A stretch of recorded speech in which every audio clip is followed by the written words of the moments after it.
లేదు, చాలా సింపుల్గా ఉంది. సోనియా, ఈరోజు మెనూలో యాక్షన్ ఉండాలా లేక సెంటిమెంట్ ఎక్కువ ఉండాలా? అంటే యాక్షన్ అంటే చికెన్ మటన్ లాంటివి, సెంటిమెంట్ అంటే రైస్ సాంబార్ లాంటివి అనమాట. ఏం వండాలో చెప్తే నా టాలెంట్తో బ్లాక్ బస్టర్ వంట రెడీ చేస్తా. బావా, నన్నెందుకు అడగడం?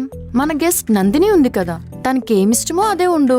నందినికి ఏముంది సోనియా, తనది చాలా అడ్జస్ట్ అయ్యే మెంటాలిటీ. ఆఫీసులో బడ్జెట్లో అడ్జస్ట్మెంటు, ఇక్కడ కూడా వంటలో అడ్జస్ట్మెంటు. ఏదోటి జనరల్గా చేస్తానులే, కానీ నీకు స్పెషల్గా ఏం కావాలో చెప్పు. ప్రసాద్, నేను గెస్ట్ అన్న విషయం ఎప్పుడో డిలీట్ చేసినట్టున్నావు. సోనియాకి పెట్టింది నాకు కూడా పెడతావా? అది కాదు నందిని, సోనియా టేస్ట్ నాకు బై హార్ట్ తెలుసు. నీ టేస్ట్ కొత్త స్క్రిప్ట్ లాంటిది, స్టడీ చేయడానికి టైం పడుతుంది.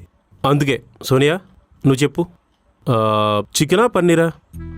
బావా, ఇది పద్ధతి కాదు. గెస్ట్ ఉన్నప్పుడు ఆమె ఇంట్రెస్ట్ ముఖ్యం.